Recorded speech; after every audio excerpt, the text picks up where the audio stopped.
बेकार है। मैं आपको कहना यह चाहता हूं कि जो स्थानीय ज्ञान होता है, लोकल नॉलेज, जिंदगी में हर पल वही काम आता है। तो पढ़ाई में वही ज्ञान हमें मिलना चाहिए। फालतू पढ़ाई का कोई मतलब नहीं है। तो हम चाहते हैं कि नया पाठ्यक्रम बने, इसमें से फालतू हिस्सा सब हटा दिया जाए। कौन सा हिस्सा हटाया जाए? आप ईमानदारी से अपने अपने बारे में ये सोच के देखो कि जितना आपने पढ़ा उसमें से कितना याद है। आप कहेंगे 1%, 2%, इसका माने उतना ही याद है जितना काम का है। दिमाग बाकी को याद रखता ही नहीं। तो वो 1-2% ही पढ़ो ना, फालतू 98% में दिमाग क्यों खराब करना। तो मैंने नया पाठ्यक्रम जब बनाना शुरू किया ना, तो आप हैरान हो जाएंगे। अभी हम कक्षा 1 से 12 तक बच्चों को 12 साल में जितना पढ़ाते हैं, उसमें से काम का ज्ञान अगर पढ़ाना शुरू करें तो 2 साल में ही बच्चे सारा ज्ञान ले सकते हैं। फालतू सब हटा सकते। और 10 साल उनको कुछ ऐसा पढ़ाएं जो जिंदगी में काम आए। चिकित्सा का ज्ञान दें, व्यापार का ज्ञान दें, उद्योग का ज्ञान दें। हमारे बच्चों को छोटी छोटी बातें हम ध्यान से सिखाएं, समझ दें। फालतू क्यों सिखा रहे हैं, बेकार का। तो शिक्षा बदलनी है, और इस शिक्षा की भाषा भी बदलनी है। अंग्रेजी में पढ़ाते हैं, अंग्रेजी हमारी भाषा नहीं, हमको आती नहीं, हम फेल हो जाते हैं। और होना ही चाहिए अंग्रेजी में फेल, क्योंकि वो विदेशी भाषा है। कौन अंग्रेज है जो हिंदी में पास होके दिखा दे, आप बता दो। जब कोई अंग्रेज हिंदी में पास नहीं हो सकता तो हमें अंग्रेजी में फेल होना ही चाहिए। इसमें शर्म की बात क्या है? हमारे देश के बच्चों पर इतना अत्याचार हो रहा है, अंग्रेजी अंग्रेजी अंग्रेजी अंग्रेजी, पहली कक्षा से अंग्रेजी। और बच्चा अगर अंग्रेजी में फेल हुआ तो जिंदगी में फेल। गणित में पास है, भौतिकी में पास है, रसायन शास्त्र में पास है, सब विषय में अच्छे नंबर, अंग्रेजी में नहीं आते तो जिंदगी में फेल, वो किसी काम का नहीं। अब कोई अंग्रेज हिंदी में नहीं पास हो सकता, हिंदी से मराठी में पास नहीं हो सकता। हम हमारे बच्चों पे अत्याचार क्यों कर रहे हैं अंग्रेजी में पास होने का? क्या करेंगे वो अंग्रेजी सीख के? आप कहेंगे जी बड़े वैज्ञानिक बनेंगे। हमारे देश में तो बड़े वैज्ञानिक बिना अंग्रेजी सीखे भी बन गए। डॉक्टर APJ अब्दुल कलाम, 12वीं तक की पढ़ाई उन्होंने तमिल में पढ़ी है, इतने ऊंचे वैज्ञानिक बन गए। तो आपके बच्चे भी हिंदी में पढ़ के बन सकते। इस देश में जितने उच्चतम वैज्ञानिक है ना, professor MGK Menon, professor Swaminathan, doctor Vijay Bhatkar, doctor APJ Abdul Kalam, इन सबकी 12वीं तक की पढ़ाई मातृभाषा में हुई है। कोई तमिल में पढ़ा, कोई मलयालम में पढ़ा, कोई मराठी में पढ़ा, कोई हिंदी में पढ़ा, और इतने ऊंचे वैज्ञानिक हो गए। तो हमारे बच्चे भी हो सकते, क्या मुश्किल है इसमें? हमारे ऊपर तो भूत सवार है अंग्रेजी का, और इतना भूत सवार है कि दिमाग खराब है सबका। जिसको देखो वो अंग्रेजी के पीछे पागल है। और क्या बोलते हैं, अंग्रेजी अंतरराष्ट्रीय भाषा है ही नहीं। दुनिया में 200 देश हैं, उनमें सिर्फ 14 देशों में अंग्रेजी चलती है, बाकी कहीं नहीं चलती। और ये 14 देश वो हैं जो अंग्रेजों के गुलाम। Australia, New Zealand, Canada, Britain, Scotland, Ireland, Bharat, Pakistan, Bangladesh, ये सब गुलाम देश हैं अंग्रेजों के, इसलिए अंग्रेजी चलती है। गुलामी की भाषा है ये तो। फ्रांस में फ्रेंच चलती है, जर्मनी में जर्मन चलती है, रूस में रशियन चलती है, डेनमार्क में डेनिश चलती है। डेनमार्क बिल्कुल छोटा सा देश है, कुछ एक मोहल्ले के बराबर का है। इतने छोटे देश की उनकी भाषा में पढ़ाई कराते हैं, इंजीनियरिंग की, मेडिकल की, सारी पढ़ाई डेनिश में। तो हम 115 करोड़ की आबादी के लोग अपनी मातृभाषा में क्यों नहीं पढ़ा सकते? कुछ लोगों को लगता है कि अंग्रेजी बहुत अच्छी भाषा है, दुनिया की सबसे रद्दी भाषा है। आपको मालूम है इसका कोई सिर और पैर ही नहीं है, अंग्रेजी का व्याकरण ही नहीं है इसकी। मैं एक उदाहरण देता हूं आपको। एक अंग्रेजी शब्द है PUT, क्या बोलते हैं? पुट, तो BUT, बट क्यों बोलते हो? बुट बोलो। अगर बीयूटी बट है, सीयूटी कट है, तो पीयूटी पट क्यों नहीं होना चाहिए बताइए? और अगर पीयूटी पुट है तो बीयूटी बुट क्यों नहीं होना चाहिए? सीयूटी कुट क्यों नहीं होना चाहिए? कुछ सिर पैर है इसका? मूर्खों की भाषा है। एक और उदाहरण देता हूं। एक शब्द है, उसका नाम है केमिस्ट्री, CHEMISTRY। तो CH यहां पे का है तो केमिस्ट्री है। तो एक दूसरा शब्द है CHOPARA, चोपड़ा, तो यहां कोपड़ा होना चाहिए। जब केमिस्ट्री का केमिस्ट्री हो सकता है तो चोपड़ा का कोपड़ा होना चाहिए। और अगर चोपड़ा को चोपड़ा कह रहे हो तो इधर केमिस्ट्री होनी चाहिए। कुछ और छोर है इस भाषा का, मूर्खों की भाषा। कहीं सी का हो जाता है, कहीं सी सा हो जाता है, कुछ उसका लेन देन ही नहीं, पक्का ही कुछ नहीं। और ऐसी मूर्खता की भाषा के शब्द हैं इसके। बहुत गरीब भाषा है अंग्रेजी, शब्द ही नहीं है उनके पास। उनके पास क्या है? काका हो, मामा हो, मौसा हो, फूफा हो, चाचा हो, कुछ भी हो, सब एक ही है, अंकल। चाची हो, मामी हो, मौसी हो, ताई हो, बुआ हो, फूफी हो, सब एक है, आंटी। अब हमारे यहां ऐसा तो नहीं है। चाचा चाचा है, मामा मामा है, मौसा मौसा है, काकी काकी है, ताई ताई है। सब रिश्तों के भारत में अलग शब्द हैं। अंग्रेजी में सब रिश्तों का एक ही शब्द है, अंकल या आंटी, क्योंकि शब्द ही नहीं है। गरीब लोग हैं ये, इनके चक्कर में क्यों फंस गए आप? और कई शब्द तो ऐसे विचित्र हैं जिनका अर्थ अगर आप जान लो तो बोलोगे नहीं जिंदगी में कभी। हमारे देश में तो ऐसा भेड़िया धसान है अंग्रेजी का, जिसको देखो वो अंग्रेज बनने में लगा हुआ है। हिंदुस्तानी तो बन नहीं पाता, अंग्रेज बनने के चक्कर में है सब। अब होता क्या है, ना तो हिंदुस्तानी रह पाते हैं ना अंग्रेज बन पाते हैं, बीच की खिचड़ी हो जाती है उनकी। और ये खिचड़ी लोग कैसे हैं? मैं अक्सर घरों में जाता रहता हूं खाना खाने, किसी के घर सोने, क्योंकि मैं होटल में खाता नहीं, होटल में सोता नहीं, तो हर बार किसी न किसी के घर में खाना सोना, तो परिचय होता रहता है। तो अक्सर घरों में मैंने देखा है कि माता का नाम गायत्री देवी है, पिताजी का नाम रामदयाल है या राम निवास है या राम विलास है, कुछ भी है, बेटे का नाम टिंकू है। अब पिताजी रामदयाल, माताजी गायत्री देवी, बेटा कहां से आ गया? टिंकू। और जिन्होंने अपने बेटों के नाम टिंकू रखे हुए हैं उनको मैं पूछता हूं, आपको इसका अर्थ मालूम है? टिंकू का अर्थ होता है आवारा लड़का। आपका आज्ञाकारी लड़का, उसको टिंकू टिंकू बोल बोल के आवारा बना दोगे आप। ऐसे मूर्खता के नाम रखते हैं अंग्रेजी में। कई घरों में बच्चों के नाम होते हैं डब्लू, बबलू। लड़कियों के नाम होते हैं डिंपल, ट्विंकल, बेबी, डॉली।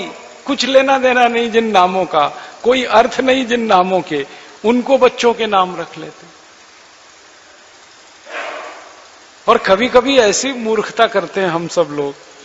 कुछ घरों में मैं जाता हूं तो वो अंग्रेजी बोलते हैं रौब झाड़ने के लिए, और पता कुछ है नहीं अंग्रेजी का। हाँ, अक्सर मुझे कहेंगे, किसी के घर में जाऊंगा तो कहेंगे, oh Rajiv Dixit, she is my missus. तो मैं पूछता हूं, really she is your missus? तो उनके समझ में नहीं आती ये बात। फिर मैं उनको समझाता हूं, तुमको मालूम है मिसेज का अर्थ क्या होता है? तो वो सोचते हैं मिसेज का अर्थ है धर्म पत्नी। ये नहीं होता। इंग्लैंड में, यूरोप में जो मिसेज शब्द इस्तेमाल होता है ना, ये दूसरे अर्थ में है। मैं आपको इंग्लैंड की एक सच्ची बात बताता हूं। इंग्लैंड में और यूरोप में एक बड़ी खराब बात है, वो आपको अच्छी नहीं लगेगी, फिर भी बताता हूं। वहां कोई भी पुरुष और कोई भी स्त्री एक से संतुष्ट नहीं होता। एक स्त्री है वो कई पुरुषों के साथ रहेगी, एक पुरुष है वो कई स्त्रियों के साथ रहेगा। अब कई स्त्री और कई पुरुष, कई स्त्री और कई पुरुषों के साथ रहते हैं, तो पति पत्नी तो एक ही होते हैं, बाकी जितने लोग होते हैं वो सब मिसेज और मिस्टर होते हैं। मिसेस का अर्थ होता है धर्म पत्नी को छोड़कर कोई भी स्त्री जिसके साथ बिस्तर में रात आप बिता सकें वो मिसेस होती है। और मिस्टर माने पति को छोड़कर कोई भी पुरुष जिसके साथ आप रात बिताएं वो मिस्टर होता है। अब यहां पति पत्नी एक दूसरे को मिस्टर एंड मिसेस बनाने में लगे हैं। मूर्खों के मूर्ख पता नहीं कहां से।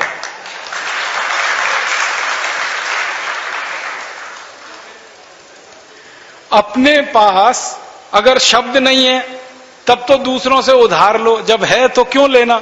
हमारे पास एक सुंदर शब्द है श्रीमती। श्री माने लक्ष्मी, मति माने बुद्धि। लक्ष्मी और सरस्वती जहां एक साथ हों वो श्रीमती। कितना सुंदर शब्द है, और हमने उसको मिसेस बना दिया। सत्यानाश। ये अंग्रेजी की मूर्खता मत करो। और एक तो सबसे खराब शब्द है अंग्रेजी में मैडम। हाँ, बहुत बोलते हैं लोग मैडम मैडम मैडम। अपनी धर्मपत्नी को मैडम बोलते हैं, ऐसे मूर्ख लोग हैं। मैडम का अर्थ जानते हैं? यूरोप में वैश्याएं होती हैं। वैश्या तो आप समझते हैं, रंडी। तो जो वैश्याएं होती हैं उन वैश्याओं की जो मुख्य वैश्या होती है, मुख्य संचालिका, उसको मैडम कहते हैं।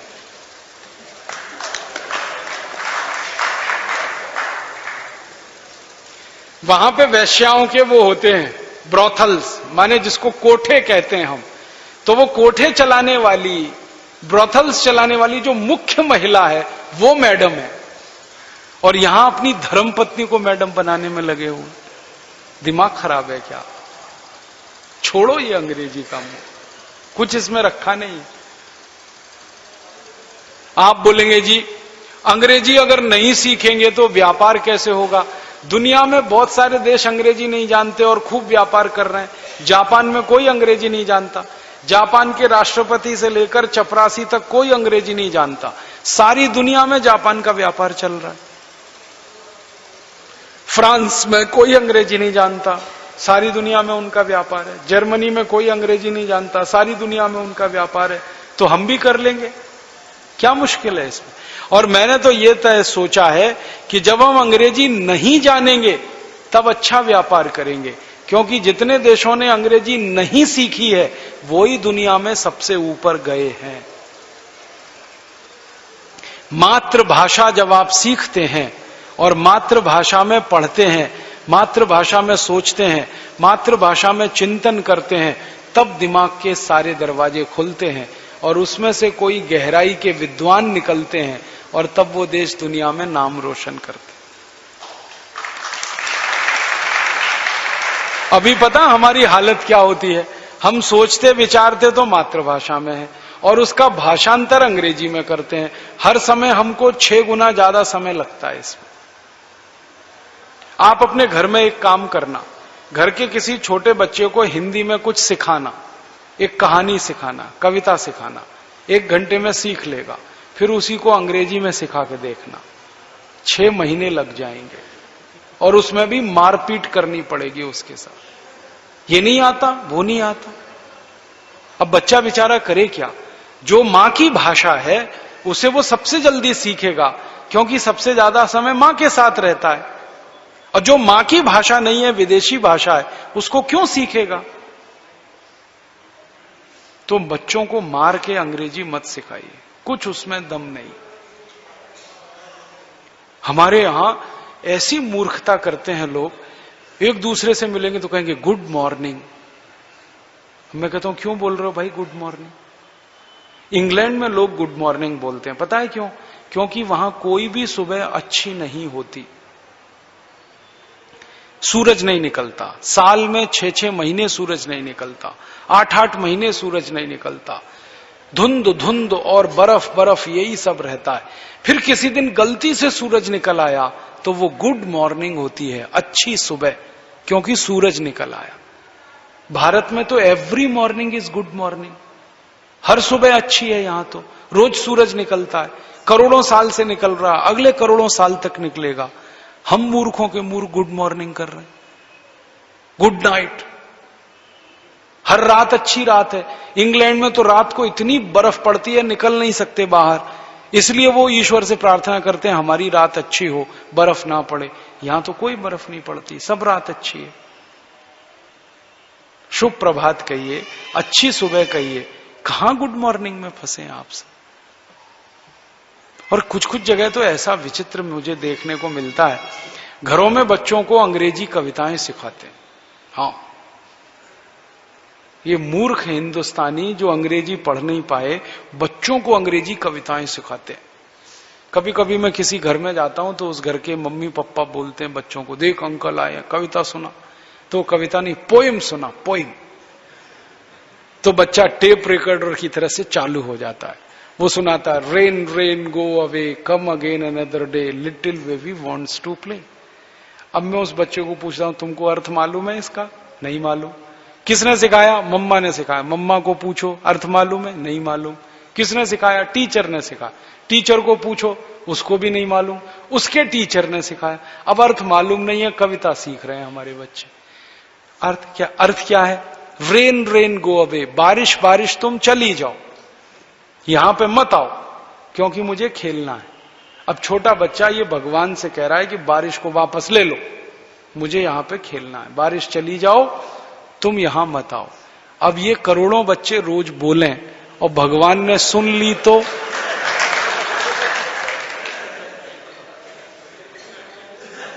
बारिश को बुला लिया वापस, तो सूखा पड़ेगा और आप भूखे मरेंगे, मैं भूखा मरूंगा।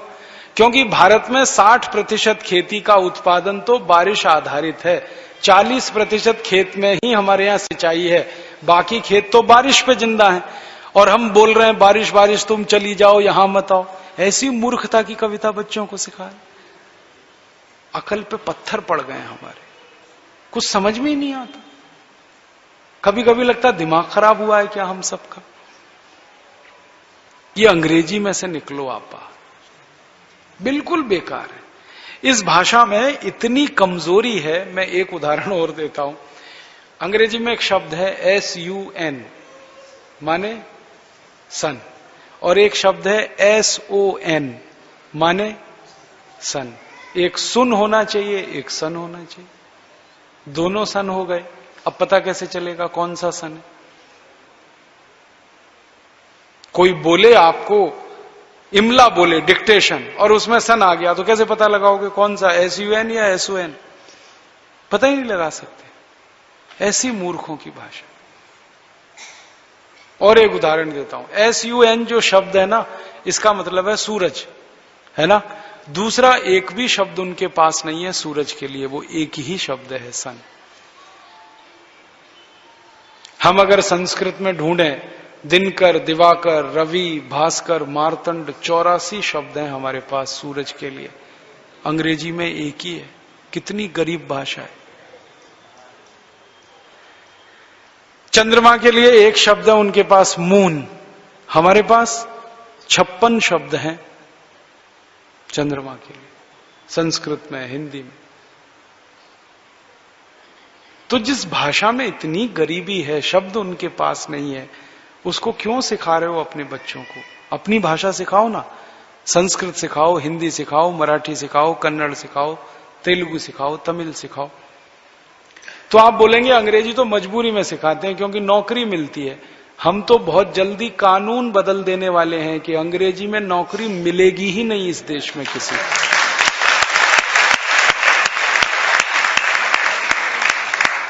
हम तो कानून बनाने वाले हैं कि जिनको मातृभाषा आती है सरकारी नौकरी उन्हीं को मिलेगी, और जिनको अंग्रेजी आती है वो लंदन जाएं, वहां नौकरी करें। हमारे देश में थोड़ी मिलेगी उनको नौकरी। तो आप ये नौकरी का तो छोड़ दो, बहुत जल्दी हम ये कानून बदल देंगे इस देश में। ये जो बड़ी नौकरियां हैं ना, IPS की नौकरी, ICS की, इसमें भी हम अंग्रेजी खत्म करने वाले। इंजीनियरिंग की पढ़ाई हम हिंदी में कराएंगे, मेडिकल की पढ़ाई हिंदी में कराएंगे। तो फायदा पता है क्या होगा? बच्चों के ऊपर जो बोझा है ये खत्म हो जाएगा। इस देश में लाखों करोड़ों बच्चे इसलिए आगे नहीं आ पाते कि उनको अंग्रेजी नहीं आती, बाकी सब आता है, तो वो बेचारे पीछे हैं। हम उनको आगे लाना चाहते हैं। गरीब आदमी का बच्चा, किसान का, मजदूर का भी इस देश में उच्च पद तक जा सकता है अगर मातृभाषा का कानून इस देश में आ जाए तो। हमारे संविधान में लिखा है, जब संविधान बना था ना 1950 में, तो लिखा था कि 10 साल के अंदर और अधिक से अधिक 15 साल के अंदर सारे देश में मातृभाषा में हर काम होगा। लेकिन ये कानून को चलाने वालों ने, संविधान बनाने वालों ने और उसको मानने वालों ने बेईमानी की और उसको लागू नहीं किया इस देश में। हम करेंगे उसको, मातृभाषा में सब कुछ पढ़ाएंगे। और एक दो बातें मुझे आपसे कहनी है, वो ये कि हम तो ये सब करेंगे, आप भी थोड़ा कुछ करिए। आप क्या करें? आप थोड़े से भारतीय बनिए, स्वदेशी बनिए। हम भी थोड़े अंग्रेज हो गए, शर्ट पहनते हैं जो इस देश की पोशाक नहीं, पैंट पहनते हैं वो बिल्कुल ही पोशाक नहीं इस देश। यहां तो धोती है, कुर्ता है, पजामा है, लुंगी है। पैंट यहां की पोशाक इसलिए नहीं है कि गर्म देशों में पैंट नहीं पहनी जाती, ये ठंडे देशों की पोशाक है। ठंडे देशों में हवा ठंडी आती है ना, तो पैर एकदम बंद रहना चाहिए, चुस्त, इसलिए पैंट पहनते हैं। यहां तो गर्मी बहुत है, इसलिए खुला रहना चाहिए, खुला पजामा, खुली धोती। वो अंग्रेजों की है, शर्ट भी ये अंग्रेजों की है। और हम तो एक और मूर्खता करते हैं कि शर्ट पैंट तो पहनते हैं, ऊपर से कोट और पहन लेते हैं। भयंकर गर्मी में कोट चढ़ाते, और कोट के ऊपर और एक कोट पहन लेते, एक अंदर कोट एक बाहर कोट, 3 पीस सूट, और ऊपर से टाई लगा के इसको टाइट कर लेते, थोड़ी भी हवा अंदर ना जाए। अब भयंकर गर्मी में 3 पीस सूट और टाई लगा के अंदर से पसीना पसीना पसीना, मूर्ख उसको उतार के नहीं फेंकेंगे, कहेंगे एसी चलाओ। कोट उतार के फेंक दो, एसी की जरूरत नहीं। और मुझे कभी कभी यह दृश्य बहुत खराब लगता है देखने में, आपको भी लगता होगा। जून की गर्मी में बहुत शादियां होती है और तापमान 50 डिग्री होता है। उस समय दूल्हे राजा 3 पीस सूट और टाई लगा के घोड़े पे चढ़ के बैठे रहते। उस दिन वो आदमी सुपर इडियट दिखाई देता, दूल्हे राजा।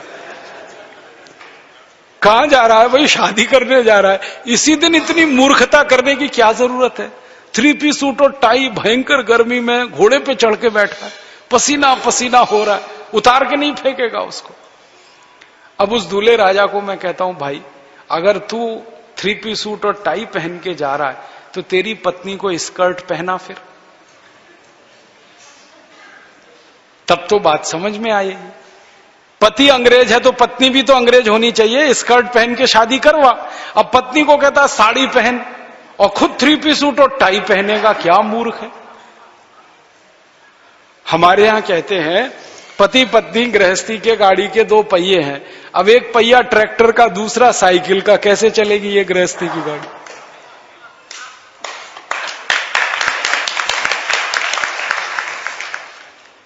बंद करो ये, क्या रखा है इसमें? हमने अभी तक अंग्रेजों की गुलामी छोड़ी नहीं है। अंग्रेजों की भाषा, अंग्रेजों की भूषा, अंग्रेजों का भोजन, अंग्रेजों का भजन, अंग्रेजों की वस्तुएं, सब वही हम करते।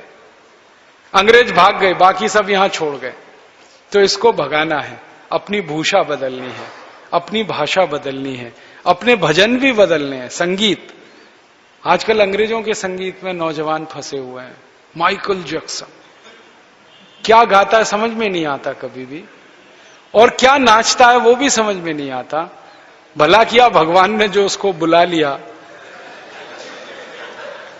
हाँ, ऐसे ऐसे टांग फेंकता था कि समझ में नहीं आता है एक्सरसाइज कर रहा है कि नाच रहा है। कसरत करना उससे ज्यादा अच्छा है वो जो टांग फेंकता रहता है। और विचित्र विचित्र गाने जो आपके समझ में नहीं आते, क्यों फालतू दिमाग खराब कर? अपने संगीत में कुछ कमी है क्या? तो क्यों विदेशी संगीत में फंसना? तो मेरा आपसे एक निवेदन है कि भारत आजाद हो गया 15 अगस्त 47 को, आप भी आजाद हो जाओ। इस अंग्रेजी गुलामी को छोड़ो, अंग्रेजी भाषा छोड़ो, अंग्रेजी भूषा छोड़ो, अंग्रेजी भोजन। आजकल बहुत अंग्रेजी खाना खाते हैं, pizza, burger, hot dog, cold dog, chowmein, नाम भी विचित्र है, हॉट डॉग, गरम कुत्ता, कोल्ड डॉग, ठंडा कुत्ता, वो खा रहे हैं उसको, मूर्खों के मूर्ख लोग।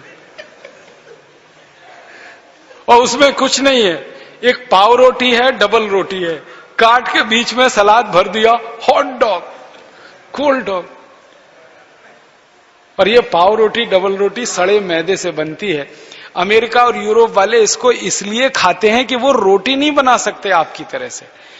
आपके देश में जो गेहूं का आटा है ना, अमेरिका में भी गेहूं का आटा है, यहां गेहूं पैदा होता है, उनके यहां भी होता है, लेकिन हम गेहूं के आटे से रोटी बना सकते हैं, पूरी बना सकते हैं, कचौरी बना सकते हैं, पराठा बना सकते हैं, 20-25 चीजें बना सकते हैं। गेहूं के आटे से हलवा बना सकते हैं, शीरा बना सकते हैं, कुछ भी बना सकते हैं। अमरीकियों को आता ही नहीं है, यूरोप में कोई बना ही नहीं सकता, मालूम ही नहीं, टेक्नोलॉजी उनके पास है ही नहीं है। उनके देश की माताएं बहनें कितना भी पढ़ लिख जाएंगी, रोटी बनाना किसी को नहीं आता। और हिंदुस्तान में कोई भी मां बहन बिल्कुल बिना पढ़ी लिखी हो, रोटी तो इतनी बढ़िया बना सकती है जो दुनिया में कोई नहीं बना सकता। और मैंने तो देख लिया कि भारत अकेला देश है जहां पर गरम गरम रोटी बना के आपको कोई खिलाता है। यूरोप और अमेरिका में तो कोई सपना भी नहीं देख सकता। वहां तो पता है क्या होता है, रोटी है ही नहीं, डबल रोटी है, लाके मेज पे रख देते, काट काट के खा जाओ, और वो 3 महीने पुरानी है, ताजा होती नहीं। और सब्जी बनाना नहीं आता तो बनी बनाई सब्जी लाते हैं, उसमें नमक छिड़क के उसको खा लेते हैं, डबल रोटी पाव रोटी से, ये उनका भोजन है। आपके पास इतने तरह के भोजन हैं, वहां तो है ही नहीं, तो भारतीय भोजन करो ना। मैंने एक दिन सोचा कि मैं जिस दिन पैदा हुआ उस दिन से शुरू करके जिस दिन मरूं, इतने दिन हो गए मेरी जिंदगी में, हर दिन एक नया व्यंजन बना के मैं खा सकता हूं। इतनी विविधता इस देश में है, यूरोप में अमेरिका में है ही नहीं। वो तो इतने गरीब लोग हैं, आप सोच नहीं सकते। अमेरिका में दूध जो है ना, किसी को ताजा नहीं मिलता।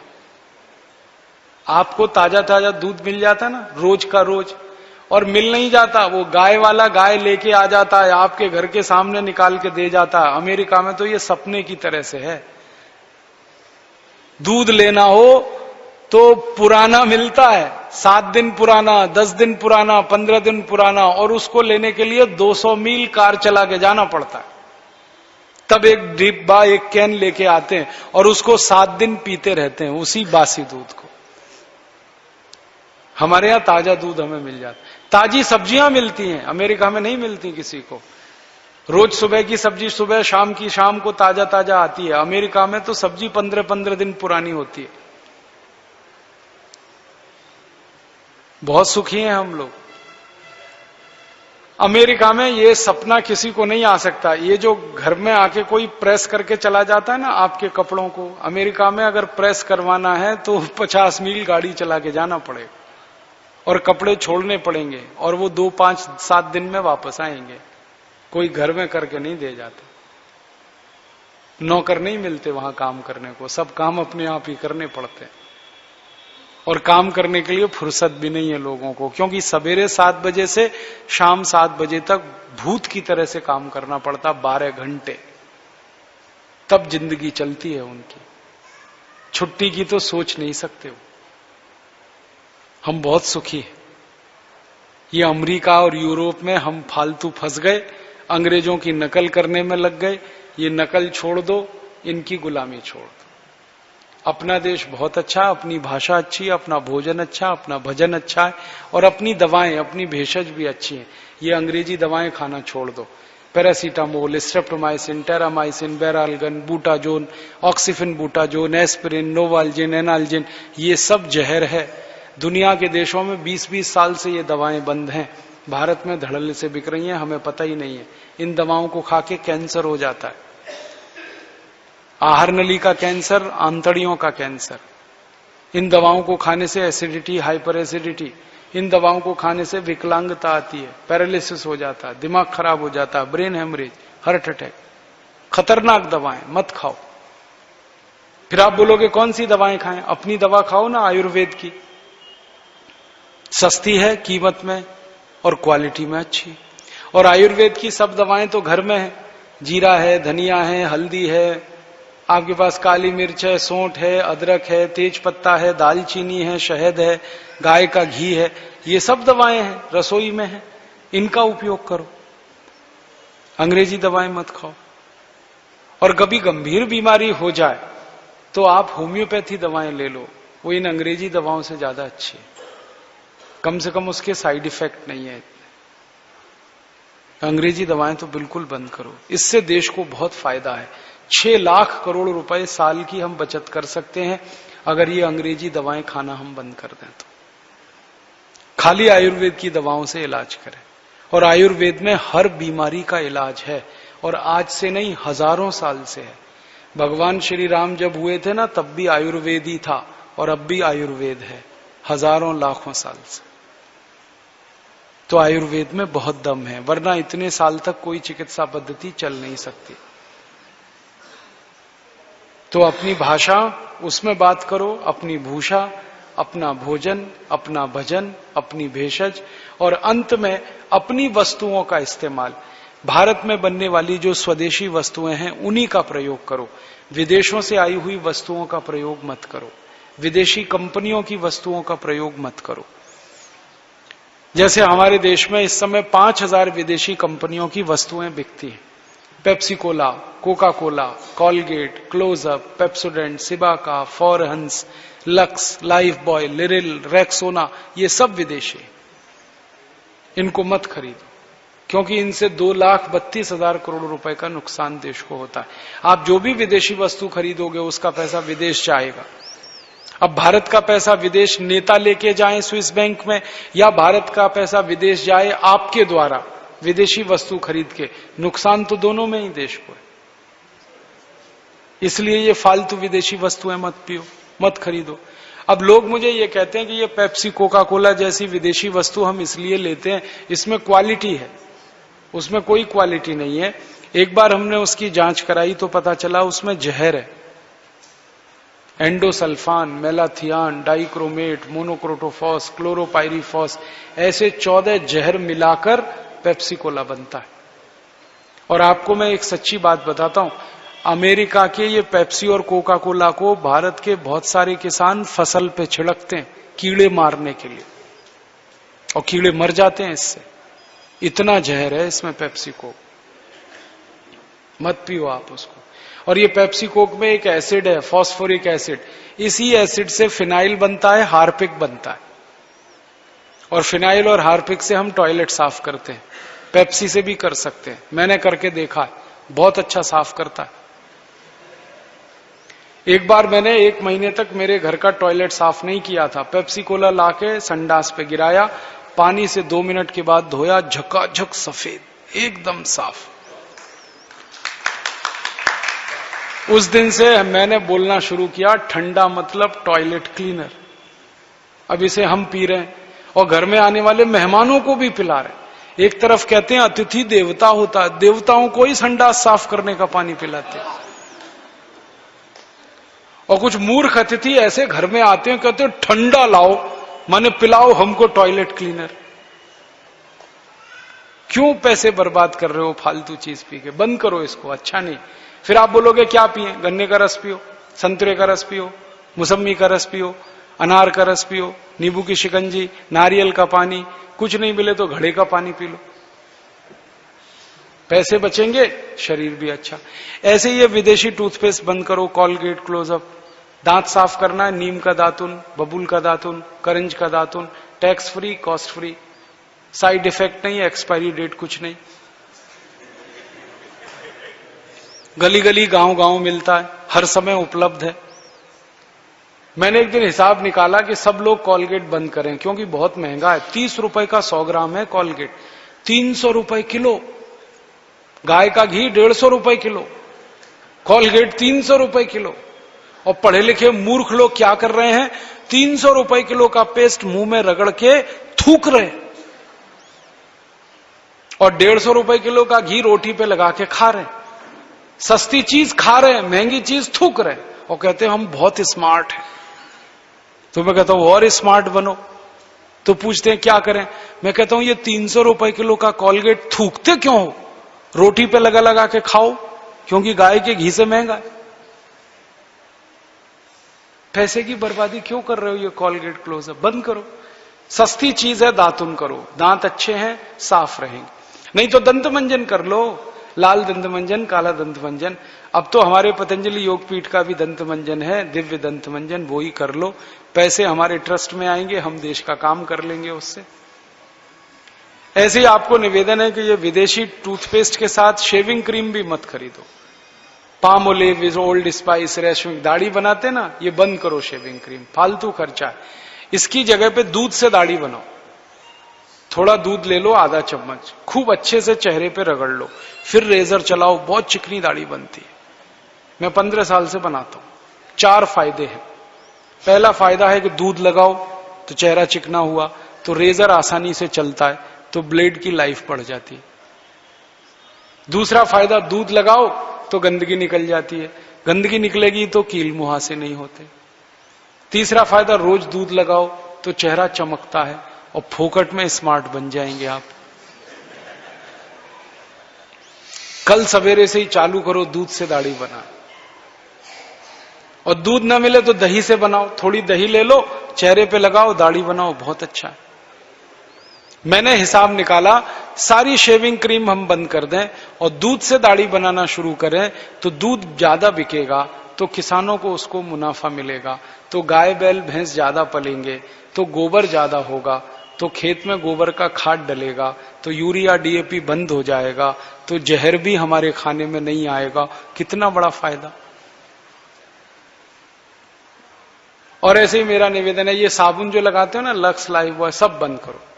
दूध से नहाओ, दूध से दाढ़ी बनाओ, दूध से नहाओ। अपने घरों में बुजुर्गों के पांव छूते हैं तो आशीर्वाद देते हैं कि नहीं, दूधो नहाओ पूतो फलो। तो मान तो लो उनकी बात, दूधो नहाओ। कभी कोई बुजुर्ग ने ऐसा बोला, लक्स लगाओ पूतो फलो, लाइफ बॉय लगाओ पुत्रियां फलो। वो सब कहते हैं दूधो नहाओ, तो दूध से नहाओ। अब तो हमारे देश में महाशिवरात्रि का त्योहार आता है, तो शंकर जी को दूध से नहलाते हैं कि नहीं। अब शंकर जी नहा सकते हैं तो भक्त क्यों नहीं नहा सकते, आप भी नहाओ। आप बोलोगे दूध महंगा है, बहुत सस्ता है। मैं हिसाब बताता हूं, 20 रुपए किलो दूध है और 40 रुपए का 100 ग्राम साबुन है डव। 400 रुपए किलो साबुन, 20 रुपए किलो दूध, क्या सस्ता है दूध। और दूध नहाने में बहुत थोड़ा लगता है। 2-3 चम्मच दूध ले लो कच्चा, बिना गर्म किया हो, उसको शरीर पे मालिश कर लो और पानी से नहा लो, सारी गंदगी और मैल निकल जाता है। दूध जो है ना, बेस्ट क्वालिटी क्लींजिंग एजेंट है। ये जो ब्यूटी पार्लर्स होते हैं ना 5 स्टार, वहां चेहरे की सफाई दूध से करते हैं, 500 रुपए ले लेते हैं। मैं फोकट में बता रहा हूं आपको। कल से शुरू करो, दूधों से नहाना, दूध से दाढ़ी बनाना, साबुन बंद। और नहाना है तो मुल्तानी मिट्टी से नहा लो, बेसन से नहा लो। हमारे पतंजलि योगपीठ के कुछ साबुन है, उनसे ही नहा लो। ये विदेशी साबुन बंद। और विदेशी क्रीम, पाउडर, लिपस्टिक भी बंद करो। फेयर एंड लवली बड़ी महंगी है, 25 ग्राम 40 रुपए की, 50 ग्राम 80 की, 100 ग्राम 160 की, 1 किलो 1600 रुपए की, 400 रुपए किलो बादाम, 1600 रुपए किलो फेयर एंड लवली। अब बादाम नहीं खाते, फेयर एंड लवली लगाते हैं, क्या सोचते हैं गोरापन आएगा। कभी नहीं आने वाला। मैंने 4 साल एक भैंस को लगा के देख लिया फेयर एंड लवली, भैंस अभी भी काली की काली। दुनिया में ऐसी कोई क्रीम नहीं जो काले को गोरा बनाए। काला काला है, गोरा गोरा है। जो फेयर एंड लवली लगी से सब गोरे हो जाते, तो अफ्रीका वाले अभी तक काले क्यों हैं? ये तो उल्लू बनाते हैं वो विज्ञापन करके। मेरा एक दोस्त है, मैं आपको सच बात बताता हूं, वो मद्रास में रहता है, चिक्कट काला है। अपने घर में तवा है ना रोटी बनाने वाला, उसको उल्टा कर दो, इतना काला। और वो 20 साल से फेयर एंड लवली लगा रहा, अभी भी गोरा नहीं हुआ। तो उसने फेयर एंड लवली की कंपनी के खिलाफ मुकदमा कर दिया कि मैं तो गोरा हुआ नहीं। तो कंपनी ने कहा अदालत में कि इसमें गोरा बनाने वाला कोई केमिकल नहीं है, ये तो हम झूठ विज्ञापन करके धंधा करते। अब आप उसमें 1600 रुपए किलो की क्रीम खरीद के फालतू में पैसे बर्बाद करते हैं। बंद करो, ये मत खरीदो। अब बहुत लोग कहते हैं कि फेयर एंड लवली से सुंदरता आती है। सुंदरता क्रीम से नहीं आती, गुण, कर्म और स्वभाव से आती है। आपके गुण अच्छे हैं, कर्म अच्छा है, स्वभाव अच्छा है, आप बहुत सुंदर। ये क्रीम, पाउडर, लिपस्टिक से कोई सुंदर नहीं होता। तो ये विदेशी चीजों को बंद करो इस्तेमाल करना। कभी भी बाटा के जूते मत खरीदना विदेशी, अपने गांव के मोची से खरीदना। जितना बने विदेशी वस्तुओं का बहिष्कार, तो साल में 2,32,000 करोड़ हम बचा सकते हैं और ये पैसा बचाकर देश को सोने की चिड़िया बना सकते हैं। यही काम करना है। अब इसमें एक काम हम करेंगे, एक आप करो। हम क्या करेंगे? व्यवस्था बदलना, केंद्र सरकार से लड़ाई करना, झगड़ा करना, कानून बदलना, संविधान बदलना, ये सब हम करेंगे। बाकी का काम आप करो। विदेशी भाषा बोलना बंद, ये आप करो। विदेशी सामान खरीदना बंद, ये आप करो। विदेशी भूषा पहनना बंद, ये आप करो। विदेशी भोजन करना बंद, ये आप करो। तो कुछ आप करो, कुछ हम करें, दोनों मिलकर इस संगठन को सफल बनाएं। अब इस संगठन में आपकी हमें बहुत जरूरत है, इसलिए मैं आया। आप बोलेंगे क्या करना है? हमारे संगठन के सदस्य बनो। हमें 5 करोड़ लोग इकट्ठे करने हैं पूरे देश से, और ये ताकत जिस दिन हो जाएगी उस दिन इस देश की हर राजनीतिक पार्टी हमसे डरेगी और जो हम कहेंगे वही करेगी। तो 5 करोड़ मेंबर चाहिए, 5 करोड़ सदस्य बनाने हैं। उसमें से आप भी बनो, दूसरों को बनाओ। अब इसमें बहुत आसान है। 51 रुपए की सदस्यता है एक, और 1100 की है एक। आप 51 के बन जाओ, चाहे 1100 के बन जाओ। 1100 के सदस्य बनोगे तो हरिद्वार बुला के आपको स्वामी जी खुद ट्रेनिंग देंगे, और 51 के बनोगे तो यहीं पर ट्रेनिंग होगी, हरिद्वार से कोई आएगा। आप जो धन दोगे हमको, वो हमारे ट्रस्ट में जमा होगा, और वो पैसा किसी के व्यक्तिगत काम के लिए नहीं है, देश के काम में लगेगा। और आप हमारे सदस्य हो गए तो हमारी ताकत बढ़ेगी। उस ताकत की दम पर हम सरकार को झुकाएंगे, नेताओं को झुकाएंगे, पार्टियों को झुकाएंगे और देश का काम कराएंगे। इसलिए आप इसमें जल्दी शामिल हो जाओ, तो ये काम जल्दी होगा। आप शामिल नहीं होगे तो भी काम होगा, थोड़ा देर में होगा, बस इतना ही है। लेकिन तब आपको अफसोस होगा। आपके बच्चे आपसे पूछेंगे कि जब भारत स्वाभिमान अभियान चल रहा था तो तुम क्या कर रहे थे, तो आप जवाब नहीं दे पाएंगे। आपके बच्चे आपको पूछें और आप गर्व से कहें कि हाँ, मैं भी भारत स्वाभिमान का सदस्य था जब ये आंदोलन हुआ था। जैसे आज कई लोग कहते हैं ना, मेरे दादाजी 1942 की लड़ाई में गांधी जी के साथ थे, ये कहते हुए सीना चौड़ा हो जाता है। तो आने वाले समय में आपके बच्चों का सीना चौड़ा हो ये कहते हुए कि मेरे माता पिता भारत स्वाभिमान में थे। ऐसी स्थिति आप इस देश में पैदा करो, आप इसमें शामिल हो जाओ। इसका एक फॉर्म मिलता है, वो आप ले लो, भर के इनको दे दो, और ज्यादा से ज्यादा फॉर्म भरवा दो दूसरों से, ताकि जल्दी से जल्दी संख्या हमारी हो जाए और जितने काम मैंने बताए वो सब हम इस देश में कर पाए। यही कहने के लिए मैं आया था। आपने बड़े ध्यान से सुना, आपका मैं बहुत आभारी हूं। इन बातों को दूसरों को सुनाएंगे तो और भी आभारी रहूंगा, और इस अभियान को आगे बढ़ाएंगे तो सारा देश आपका आभारी रहेगा। बहुत बहुत आभार, बहुत बहुत।